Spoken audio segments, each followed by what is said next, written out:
देखें, जो थ्योरीज हैं डोमेस्टिक वायलेंस की वो कौन कौन सी हैं। फर्स्ट है रेस्क्यू थ्योरी, मतलब ब्लड एंड वॉल्फ ने इसको दिया था। ठीक है, इसमें ये बात करते हैं कि पारिवारिक हिंसा के ऊपर संस्थान सिद्धांत है ये वाला। ठीक है, इसमें में बात करते हैं, गुडे जी एक्सप्लेन करते हैं इस थ्योरी को। वो कहते हैं परिवार एक शक्ति प्रणाली होती है जिसमें स्थिरता बनाए रखने के लिए संस्थानों के 4 सेट काम करते हैं। परिवार में एक पावर होती है, सिस्टम होता है जिसको मेल डोमिनेंस करते हैं, और फिर अपनी पावर को सस्टेन करने के लिए वो आगे जो चीज़ें बताई गई हैं उसको मेंटेन करते हैं। तो वो कौन सी चीज़ें, पहले है मेंटेन स्टेबिलिटी की आर्थिक चर, इकोनॉमिक वेरिएबल, कि पहले पैसों को मेंटेन करेंगे वो, कि पैसे कौन लेकर आएगा। देन प्रेस्टीज और रिस्पेक्ट, कि मुझे रिस्पेक्ट कौन देगा, प्यार कौन देगा। ठीक है, देन बल और धमकी, कि वो धमकी भी देते हैं, अगर तुमने मेरी बात नहीं मानी तो मैं आपको घर से बाहर निकाल दूंगा। तो पैसे हो गए, आपका सम्मान हो गया, ठीक है, और आपका जो प्यार हो गया। तो इन सभी चीज़ों को वो बड़े ही पैशनेट तरीके से संभाल के रखते हैं, मेंटेन करके रखते हैं, ताकि जो पर्सन है, जो व्यक्ति है, जो जिस पे हम डोमिनेंस करना है, वो हमें वो डोमिनेंस हो सके, उसके ऊपर हम कर सकें। ठीक है, जैसे एक मेल है, अगर वो पैसे कमा रहा है तो वो क्या चाहेगा, मुझे रिस्पेक्ट मिले, इज्जत मिले, प्रेस्टीज बने, मुझे प्यार मिले। सेकंड, मैं किसी को धमकी दे सकूं कि मैं पैसे कमाता हूं, अगर मैं पैसे ना कमाऊंगा तुम क्या करोगी, तुम कहाँ पे जाओगी। ठीक है, ऐसे करके धमकी दे देना कि मैं काम छोड़ देता हूँ, तुम चले जाना काम पे, है ना, ऐसा करके बोल देते हैं लड़के लोग। ठीक है, तो ये भी कहीं ना कहीं इसको मेंटेन करना ही होता है आपका रिसोर्स थ्योरी। ठीक है, सिद्धांत आपके जो संस्थान होते हैं। ठीक है, आगे है as a child the batterer, torturer, murderer. ठीक है, ये सब जो चीजें हैं, अपमानित करना, किसी को मारपीट देखते हो आप, यातना देते हो बचपन में, किसी की हत्या करते देखते हो, तो आप क्या सीखते हो कि भाई एक लड़का सब कुछ कर सकता है, जब मेरी वाइफ आएगी मैं भी ऐसा ही करूंगा। एक ऐड थी मेरे ख्याल से, वो ऐड थी, आई डोंट नो, वो रील था, वीडियो था वो, जिसमें छोटे छोटे बच्चे होते हैं दो, मतलब हस्बैंड वाइफ के जो फ्रेंड वगैरह हैं, हस्बैंड वाइफ ये हैं और हस्बैंड वाइफ ये हैं, इनका लड़का है और इनकी लड़की है।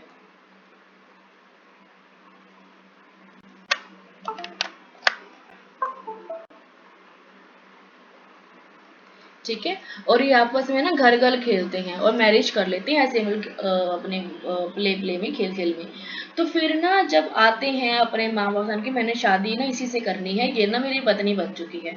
तो उसने पूछा माँ बाप ने कि आप क्या करोगे, शादी के बाद क्या करोगे।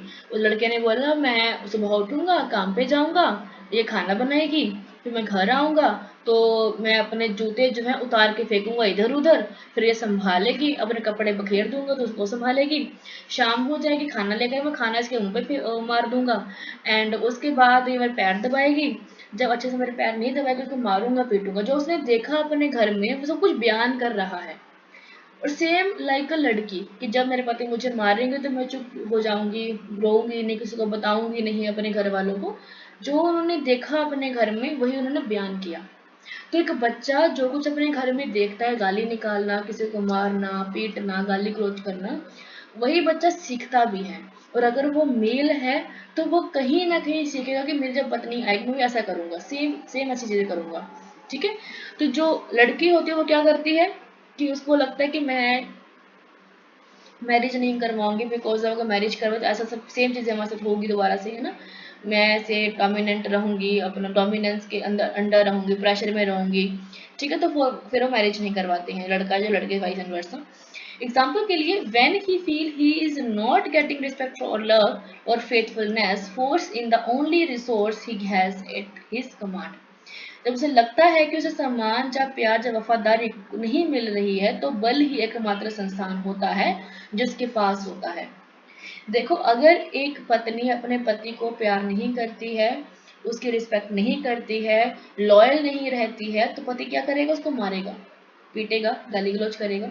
ऑब्वियसली बात, अगर उसको जो उसके पास अवेलेबल है, अगर उसकी रिस्पेक्ट लड़की नहीं कर रही है तो क्या उसके पास हथियार है, मारना, पीटना, गाली गलौज करना, धमकी देना। ठीक है। तो ये चीजें रहती हैं आपके रिसोर्सेज में कि आप डोमेस्टिक वायलेंस कैसे करते हो विद योर रिसोर्सेज, वो आपके पास अवेलेबल होते हैं।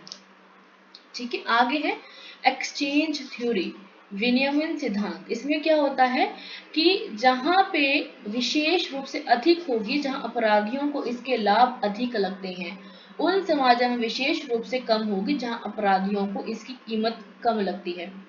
ठीक है। कई समाजों में हिंसा की कीमत कम है क्योंकि इस तरह के व्यवहार पर अपर्याप्त सामाजिक नियंत्रण होता है। पुरुष आक्रामकता पर जोर वास्तव में इसे प्रोत्साहित करता है। इसका मीनिंग क्या होगा हमारे इसमें एक्सचेंज थ्योरी में, कि इसमें क्या चीजें रहती कि अगर हस्बैंड है, वाइफ है, ठीक है, अगर लगता है कि मैं इसको मारूंगा तो ये मुझे भी मार सकती है, तो वहां पे कहीं ना कहीं डोमेस्टिक वायलेंस कम होगा। अगर पता है कि मैं इसको मारूंगा और मुझे बदले में ये कुछ भी नहीं कह सकती, तो वहां पे चीजें रेगुलर हो जाती हैं। ठीक है। आगे है पैट्रियार्की थ्योरी, कि पितृसत्तात्मक सिद्धांत, कि भाई मैं मेल हूँ, मैं घर का मुखिया हूँ, मैं एक ब्रेड विनर हूँ, घर को पालता हूँ पोसता हूँ, तुम मेरी पत्नी हो, तुम मेरे कंट्रोल में रहोगी, तुम मेरे से हर बात पूछ के करोगी, मेरी क्या बोलते हैं इसको, मेरी बात को मानोगी, हर बात को। ठीक है। तो यही चीजें आगे चल के डोमेस्टिक वायलेंस का एक कॉज बन जाती हैं। ठीक है। आगे है आधुनिकीकरण, मॉडर्नाइजेशन थ्योरी। इसमें क्या होता है कि अक्सर विशेष मानदंडों की तुलना में जो सार्वभौमिकता है, आरोपण की तुलना में उपलब्धि को महत्व दिया जाता है कि आपकी जो उपलब्धि है वो कैसी है। ठीक है। और इसीलिए आज के जमाने में लोग क्या कहते हैं कि लड़की को आप पढ़ाओ लिखाओ, उनको गाइडेंस दो, क्योंकि अगर वो पढ़ेगी लिखेगी नहीं तो जो उसके ऊपर ऑफेंस होंगे, अब्यूज होगा, तो उसके बारे में किसी को बता नहीं पाएगी। ठीक है।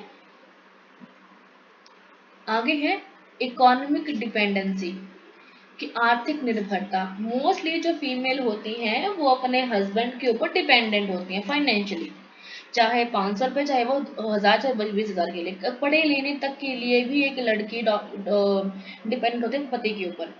ठीक है। तो फिर पत्नी क्या करती है, अपने पति से कुछ सामान लेना है, सपोज करो 1000 रुपये का सामान लेना है, और सामान आया 800 रुपये का, 200 की लगा लेती है वो, चोरी कर लेती है, कहती है 1000 का सामान आया है, 200 रुपये लग चुके हैं, हालांकि 200 उनके पास अवेलेबल है। ठीक है। तो ये चीजें क्या है, इकोनॉमिक डिपेंडेंसी दिखाता है कि आप मेल के ऊपर डिपेंडेंट है फाइनेंस के लिए। और अगर एक पति अपनी पत्नी को मार भी देगा ना तो वो कुछ नहीं बोलेगी, पता है क्योंकि इससे मुझे पैसे मिलने हैं। ठीक है। तो इसीलिए बोलते हैं लड़कियों को पढ़ाओ लिखाओ, इतना एटलीस्ट काम पे लगा दो ताकि वो अपनी अर्निंग खुद से कर सके, अपना जो मंथली खर्चा है वो खुद कर सके, इतना उनको पास पैसे हों। ठीक है। मांगने ना पड़े। आगे है system tension and feedback system. इसमें क्या होता है कि अंतर पारिवारिक हिंसा को समझने के लिए विकसित करा गया था। इसमें हिंसा तनाव अंतर व्यक्तिगत संघर्ष जैसे कि कारकों उससे उत्पन्न होता है, मतलब कि with in a system, with in a individual आप में कन्फ्लिक्ट होते हैं। ठीक है। परिवार में सास बहू की टेंशन हुई, पति ने पत्नी को मार दिया। ठीक है। सास बहू और भाभी और देवर से कोई बातचीत हुई तो पति ने पत्नी को मार दिया। ठीक है। तो ये यहाँ पे क्या कि परिवार के अंदर जो व्यक्ति हैं इनके बीच में झगड़ा होता है, किसी ने कोई बात कही, टेंशन क्रिएट हुई, उसको फीडबैक में क्या है, थप्पड़ आ गया कि भाई तुम यही इसी के लायक हो। ठीक है। आगे है, इसकी आलोचना भी करते हैं कुछ लोग, क्योंकि ये वैवाहिक हिंसा के बारे में सीखने से संबंधित विशेष रूप से बहुत कम शोध हुए हैं।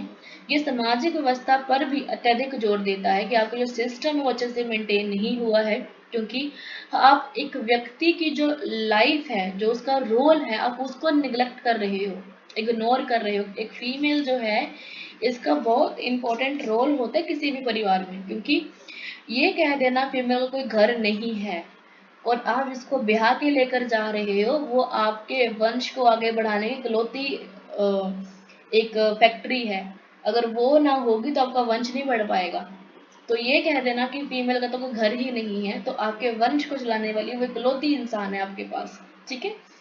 तो ये समझता कोई नहीं है, थोड़ा अपनी चलती है फिलोसफी लोगों की कि भाई फीमेल है उसका ये वाला घर है, ये वाला नहीं है, और वो वाले बोलते हैं तुम्हारा ये वाला घर नहीं है, तुम किसी और से घर से आई हो, ठीक है।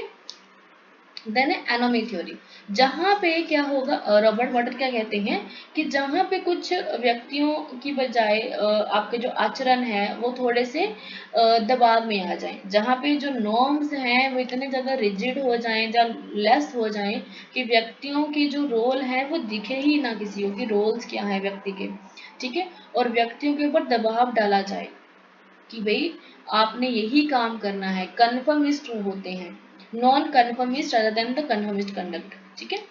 आगे है, इसमें हम क्या करते हैं कि ध्यान दिए बिना लक्ष्यों पर अत्यधिक जोर देते हैं कि भाई हमारा लक्ष्य क्या है, एम क्या है, हम उसके ऊपर फोकस नहीं करते, हम फोकस किसी और पे करते हैं, होता कुछ और ही, ऑब्वियसली बात है, ठीक है।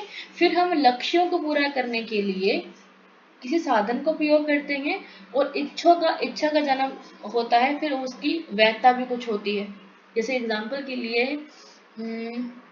एनोमी में हम कह सकते हैं, यहाँ पे एग्जाम्पल नहीं है ना, एनोमी में क्या कि नॉर्मलेस रहती चीजें, नॉर्मलेसनेस चीजें रहती हैं मॉडर्न के हिसाब से, ये चीजें हैं एनोमी थ्योरी, जहाँ पे जो संरचनाएं हैं वो बिगड़ चुकी होती हैं, ठीक है।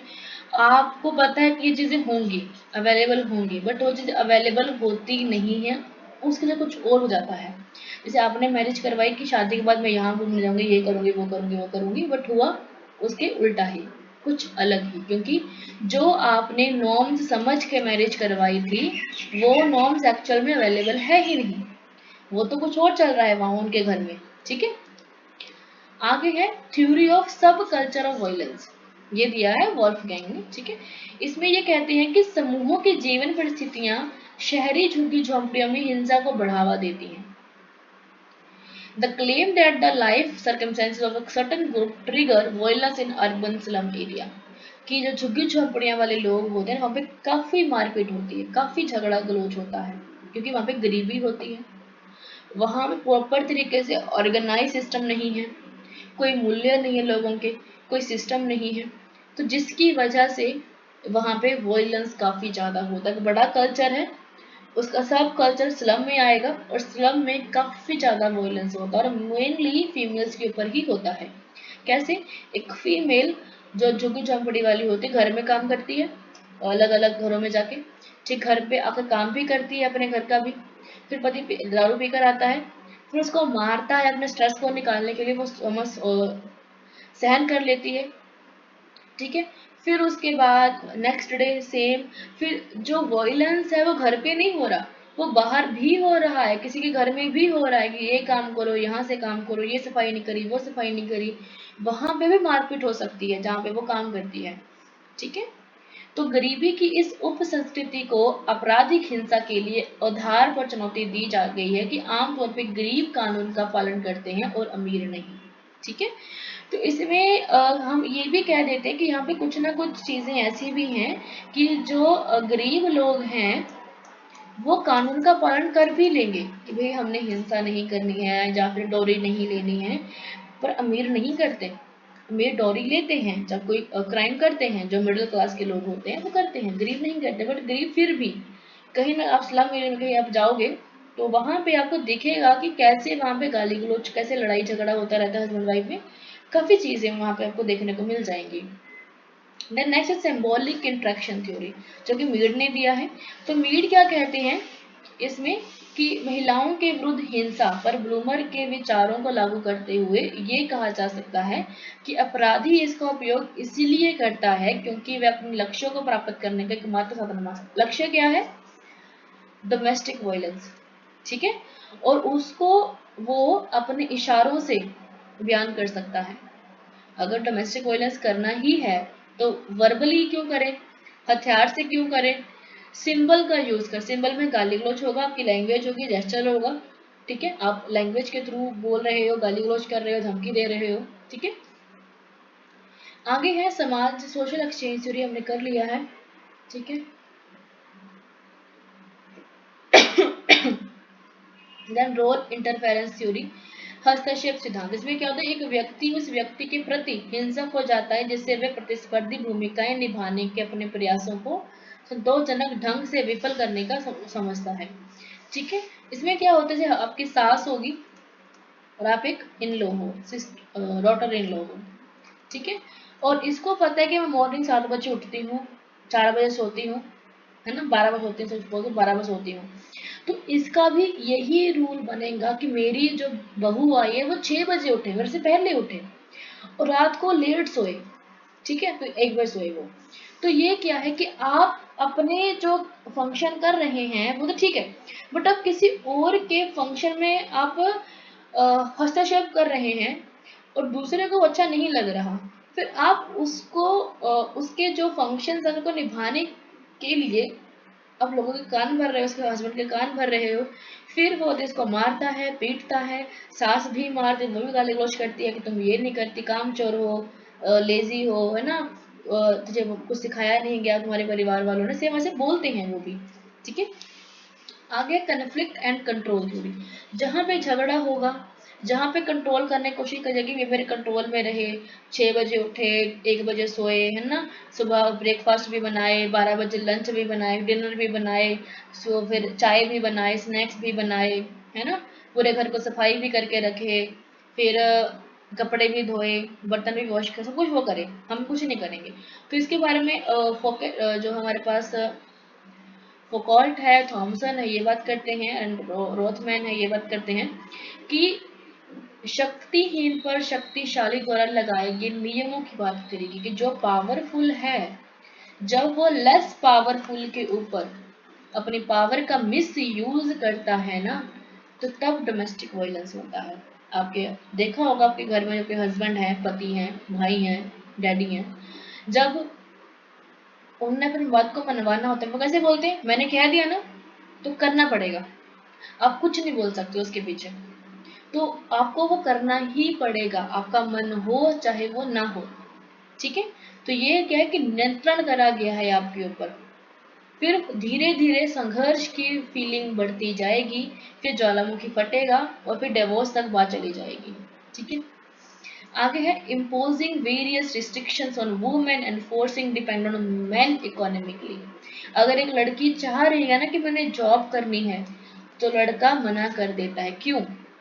एक तो रीजन ये है कि बाहर जाएगी तो इंडिपेंडेंट हो जाएगी, ठीक है, दूसरा बाहर जाकर अफेयर भी हो सकता है, उसका अब्यूज भी हो सकता है, तीसरा क्या, चौथा क्या है मेन, कि अगर वो बाहर काम करने गई तो मेरे से बाहर हो जाएगी, इंडिपेंडेंट हो जाएगी, मेरे पर डिपेंडेंट नहीं रहेगी। ठीक है, जिसकी वजह से जो लोग जो पुरुष हैं अपनी वाइफ को काम करने नहीं देते हैं, ताकि वो शक्तिहीन रहे, कमजोर रहे और मेरी बातों को मानती रहे। ठीक है, आगे है इंटरेक्शनिस्ट डेवियंस थ्योरी। डेवियंस का मतलब क्या होता है, विचलन होना, विसंगति होना।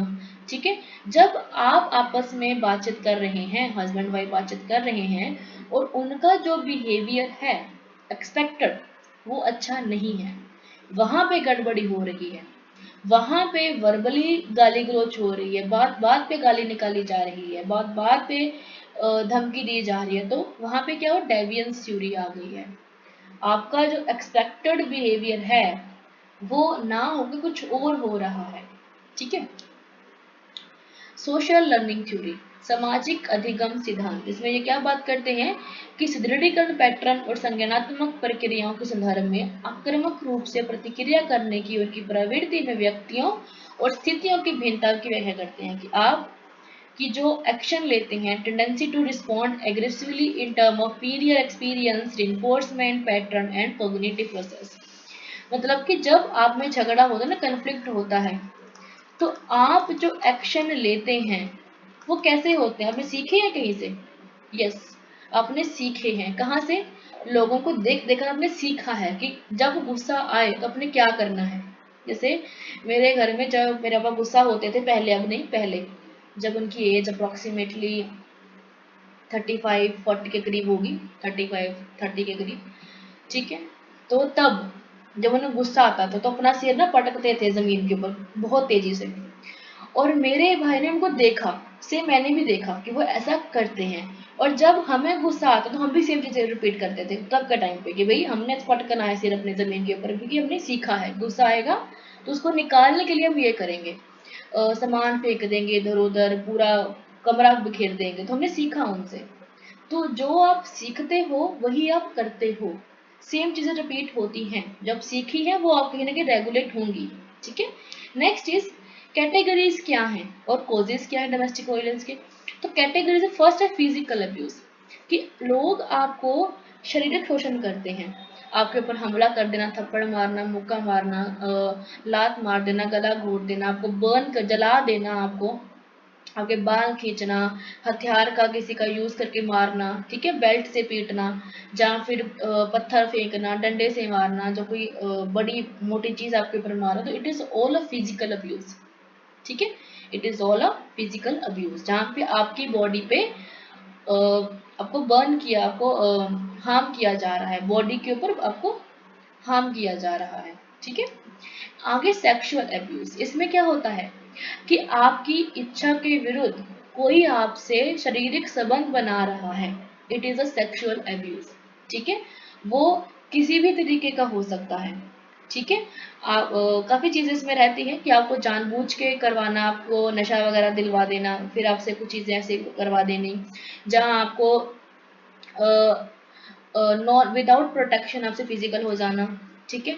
जहाँ फिर उसको पता है कि मुझे एड्स है, फिर भी वो आपसे विदाउट प्रोटेक्शन फिजिकल हो रहा है, तो आपको प्रॉब्लम हो जाना। ठीक है।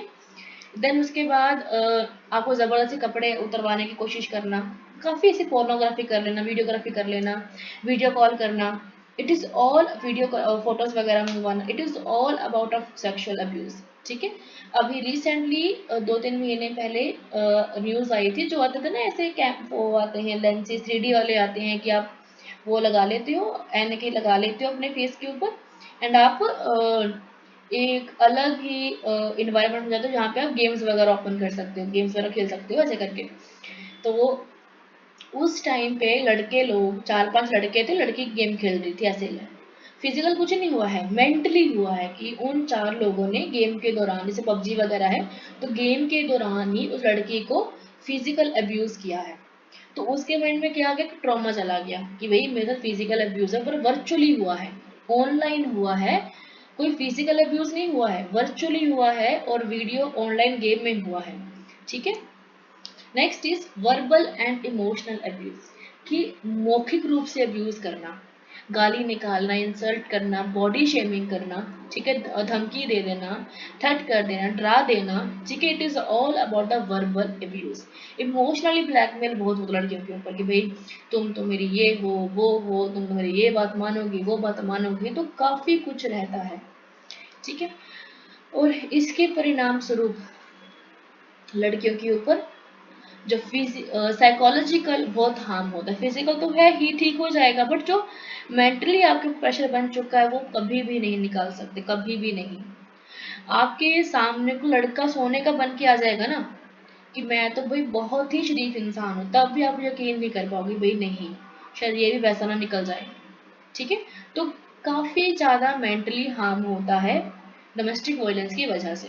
ठीक है। इमोशनल आप बहुत प्रैक्टिकल हो जाते हैं कि भाई क्या चीजें हैं, क्या कमिटमेंट, क्या रिलेशनशिप, निकाला से बकवास है, क्योंकि सभी लोगों की एक ही नीड है, फिजिकल होना और अब्यूज करना, लोगों को चीजें रहती हैं। ठीक है। इमोशनली एंड साइकोलॉजिकली आप बहुत ज्यादा लोगों से अलग रहते हो, कि मैंने अलग रहना है, कोई किसी से कोई डिस्कस नहीं करना है, अपनी प्रॉब्लम को खुद ही शेयर करना, खुद ही हैंडल करना है। ठीक है। उसके बाद आता है स्पिरिचुअल एंड कल्चरल अब्यूज कर देना, कि तुम तो इस जाति की हो, तुम इस धर्म की हो, तुम ऐसी हो, तुम वैसी हो, है ना, ऐसे उसकी जाति का नाम लेकर, उस कल्चर का नाम लेकर, उसके धर्म का नाम लेकर उसका अपमान करना, it is that is spiritual and cultural abuse. ठीक है। आगे सोशल अब्यूज, सामाजिक मतलब कि मित्रों के सामने, परिवार में, है ना, तो एजेंसियां जो अलग अलग हैं उनके द्वारा, उनके सामने जो आपको अब्यूज करा जाता है, दैट इज सोशल अब्यूज। आगे है कि जो ग्रामीण एरिया की लड़कियां हैं, जो रूरल एरिया की लड़कियां हैं, वहां पे तो ऐसी काफी चीजें होती हैं, कि पड़ोसी जो आ रहे हैं वो भी कान भर रहे हैं लोगों के, उनके पति के, कि ये घर के बाहर रहती, गली में बैठी रहती है, काम नहीं करती है, बच्चा रो रहा होता है, जो कुछ चुप भी नहीं कर पाती, फोन पे लगी रहती है। तो फिर पति क्या करेगा, अब उसको तो टेंशन है काम की, जब वो घर में आता है, जब सुनता है सास से, मम्मी से, पापा से, आसपास से, तो फिर वो गुस्सा निकालता है उसको मार पीट के। फिर पत्नी क्या करती है कि उसको सुन ले, समझ लेती कि हाँ भी इसने मैंने गलती करी है, मैं ठीक कर लूंगी। अगर उसको लगे मैंने कोई गलती करी ही नहीं है, देन व्हाई दिस हैपन, तो फिर धीरे धीरे धीरे उसके मन में चलेगा ज्वालामुखी, फटेगा नहीं, वो चलेगा। एंड एक दिन ऐसा आएगा ज्वालामुखी फट जाएगा, एंड तब एक महाभयंकर चीजें वहां पे हैपन होंगी इस घर के अंदर। ठीक है, आगे है इकोनॉमिक और फाइनेंस अब्यूज, कि फाइनेंस को लेकर अब्यूज कर देना, है ना, कि भाई तुम तो कमाती नहीं हो, घर पे पड़ी रहती हो, है ना। उसको ये नहीं पता उस बेवकूफ इंसान को कि पूरे 24/7 डेज विदाउट एनी हॉलीडे वो काम करती है आपके घर का। और अगर अगर आप एक ऐसी लेडी को लेकर आओ जो 24/7 आवर घर में काम करे, तो उसकी सैलरी 50,000 से भी ज्यादा होगी। जो आपके घर में रहती है, आपको भी देखती है, बच्चों को भी देखती है, परिवार को भी देखती है, फंक्शन से भी जाती है। ठीक है, आपके घर को भी संभालती है, आसपास को देखती है, परिवार को देखती है, इमोशनली बाउंड रहती है। तो ऐसी लेडी की सैलरी 50K से भी ज्यादा होगी। बट लोग कहते हैं तुम तो घर में पड़ी रहती हो, तुम वेली रहती हो, तुम काम भी नहीं करती हो, है ना। तो ऐसा बोल देते हैं लड़के लोग, जब जो ज्यादा काम वगैरह करते हैं, घर से बाहर रहते हैं। आगे है कॉजेज क्या है, इसके रीजंस क्या हैं। तो रीजन इसमें फर्स्ट ये है कि आपका सोशल नॉर्म्स कैसे हैं, पैट्रियार्की सिस्टम रहता है, क्योंकि आपको जो सिखाया गया है बचपन से वही आप फॉलो करते हो कि मैं एक मेल हूँ घर का, और जब मेरी वाइफ आएगी मैं भी ऐसा करूंगा, उसको मारूंगा, पीटूंगा, गाली गलौज करूंगा। ठीक है, उसको सिखाया ही नहीं गया कभी कि अगर वाइफ बर्तन खाना बना रही है तो तुम बर्तन वॉश कर सकते हो, अगर वो कपड़े वॉश कर रही है तुम कपड़ों को जो सूखना डालने जा सकते हो, अगर उसने कपड़े उतार लिए हैं तो तुम कपड़ों को तह कर अलमारी में रख सकते हो। ऐसा कोई भी नहीं सिखाता, ना माँ, ना बाप, ना पेरेंट्स, ना उनके जो रहते हैं सो कॉल्ड दोस्त, वो भी नहीं सिखाते। तो अगर ये चीजें सिखाई जाएंगी लड़के को कि भाई ये एक इंसान है, ये तुम्हारे घर मैरिज करवा के आई है, इसके भी अपनी ड्यूटीज हैं, रोल्स हैं, डिजायर हैं, ड्रीम है, ये भी रोबोट नहीं है, एक इंसान है, तो आप इसको भी रेस्ट करने का मौका तो दो। बट वो कभी सिखाया ही नहीं गया, 24 घंटे किचन रूम बस। देन पैट्रियार्की सिस्टम, कि भाई मैं मेल हूँ, मेरा रूल चलेगा मेरे घर में, मैं जो कहूँगा वो बनेगा, जो मेरी चॉइस का खाना है वो बनेगा। अगर मेरा मन चिकन का तो चिकन बनेगा ही बनेगा, अगर मेरा मन आज चिकन का नहीं है तो आप भी चिकन नहीं खाओगे। उसका मन हो जाएगा, वो नहीं खाएगी क्योंकि उसका अभी उसका मन नहीं है चिकन खाने का। तो ये काफी ज्यादा दिक्कतें आती हैं हमारे परिवार के बीच में, बिकॉज ना लड़के को पता, लड़के को पता कि मैरिज का मीनिंग क्या है। सिर्फ बच्चे पैदा करना मीनिंग नहीं है मैरिज का, इट इज़ अ बहुत बड़ी रिस्पॉन्सिबिलिटी है। दो इंडिविजुअल आइडेंटिटीज जो हैं वो एक साथ रहती हैं, आपस में हर चीज़ को शेयर करती हैं। तो चाहिए कि 50-50 चीज़ें अवेलेबल हों दोनों पार्टनर्स के साथ। ठीक है, आगे इकोनॉमिक स्ट्रेस रहता है। अगर कोई बेरोजगारी घर में मतलब कोई बेरोजगार हो गया है घर में, कोई प्रॉब्लम है फाइनेंस की, तो वहां पे आप फाइनेंस को बेटर करने की कोशिश करने की जगह पे घर में क्लेश करते हो, घर में मारपीट करते हो कि तुम ये मांग रही हो, वो मांग रही हो, ये करना है, वो करना है, फिर टेंशन पैदा होती है, लड़ाइयाँ होती हैं, झगड़े होते हैं, मारपीट होती है। ठीक है, आ गया सब्सटेंस एब्यूज, कि आप यूज करते हो आपके जो ड्रिंक वगैरह है ना। तो अगर आप एक बार मना करो पति अपने को कि नहीं तुमने दारू नहीं पीनी, वो आपको मारेगा पीटेगा कि तुमने मना कैसे करा, ये मेरी मर्जी। और अगर आपने पी ली तो क्या करेगा, आपको मारेगा पीटेगा, क्यों, तुमने क्यों पी। तो ये काफी चीजें इसमें हमें देखने को मिल जाती हैं। आगे है lack of education and awareness, जब लड़के के पास एजुकेशन ही नहीं है, आपने पीएचडी कर रखी है, इसकी कोई वैल्यू नहीं है अगर आपके पास एक ह्यूमैनिटीज नहीं है, ह्यूमन लाइफ को समझने की आपके पास डिग्री नहीं है ना, तो आपकी पढ़ाई जीरो है, it is a zero, PhD भी जीरो है। ठीक है, क्योंकि एक इंसान को समझना, उसकी रिस्पॉन्सिबिलिटीज को लेना, उसके राइट्स को स्पेस देना, उसको स्पेस देना, फ्रीडम देना, प्राइवेसी देना, ये कोई सिखाता ही नहीं है। और आजकल अभी तो अवेयरनेस फैल रही है, यूनिवर्सिटीज़ में, बच्चों में काफ़ी अवेयरनेस है चीज़ को लेकर, बट फिर भी कहीं ना कहीं दिक्कत तो है ही। ठीक है, क्योंकि परिवार वैसा है, समाज वैसा है। देन फिजिकल इंजरीज होती है, इसके इफेक्ट क्या है? फिजिकल इंजरी होती है ना। अगर कोई किसी को मारेगा तो हड्डी वगैरह टूट सकती है, जानलेवा नुकसान हो सकता है, कोई रीढ़ की हड्डी फ्रैक्चर हो सकती है, आंख निकल सकती है, या फिर बाजू टूट सकती है। ठीक है, आगे इमोशनल ट्रॉमा, इसकी वजह से जो लड़की है, जो मेल है, जो जिसके ऊपर डोमेस्टिक वायलेंस हुआ है, वो कहीं ना कहीं इमोशनल रूप से डिप्रेशन में जा सकती है, टेंशन का शिकार हो सकती है। ठीक है, और फिर धीरे धीरे जो प्रॉब्लम होती है, post traumatic stress disorder, PTSD, इसका भी वो शिकार हो सकती है। ठीक है, सोशल आइसोलेशन, कि वो अपने आप को अपने घर में बंद कर लेती है, बाहर ही नहीं निकलती, लोगों से मिलती जुलती ही नहीं है, बिकॉज पता चलेगा लोगों को कि मुझे मेरा पति मारता है, पीटता है, तो उसकी शेम करेंगे लोग, उसको उसको बुरा भला बोलेंगे, तुम्हारी गलती है, तुम्हारी गलती है। ठीक है, ऐसे बोलेंगे बाकी लोग।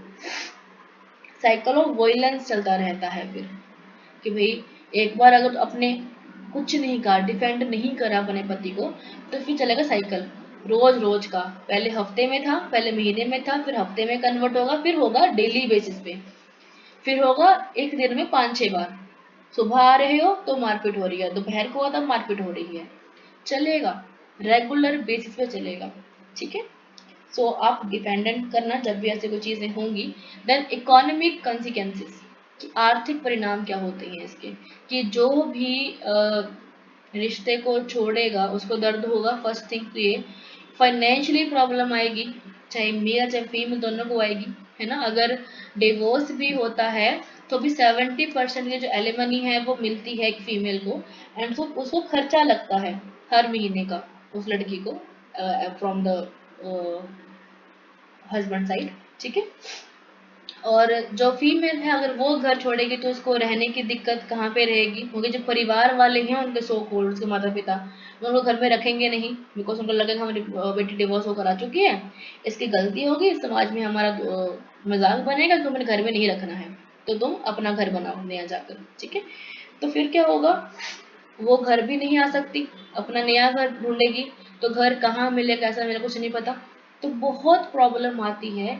सो बिफोर द मैरिज, जो मेल है, जो वाइफ है, जो वुमेन है, इन दोनों को चाहिए काउंसलिंग करना, प्री वेडिंग जैसे होती है ना, प्री काउंसलिंग करना वेडिंग से पहले, कि भाई आप कैसे रहोगे, क्योंकि आजकल जो डाइवोर्स रेट है वो काफ़ी इंक्रीज हो रहा है, because of lack of communication, lack of understanding. ये दो रीजंस हैं। पैसे सभी के पास हैं, मेल भी कमा रहा है, फीमेल भी कमा रही है, प्रॉब्लम कहाँ पे है? कम्युनिकेशन एंड अंडरस्टैंडिंग, इन दोनों के ऊपर है। ठीक है, आगे देखो, crime against women are broadly classified under 2 categories. First is IPC, Indian penal code. इसके अंडर कौन कौन सी हैं? फर्स्ट, अगर कोई मर्डर करता है, जब डोरी के लिए करता है, होमिसाइड करता है, तो उसको लिया जाता है IPC की धारा 302 के अंदर। अगर डोरी की वजह से किसी को मारा गया है तो that is under section 304B।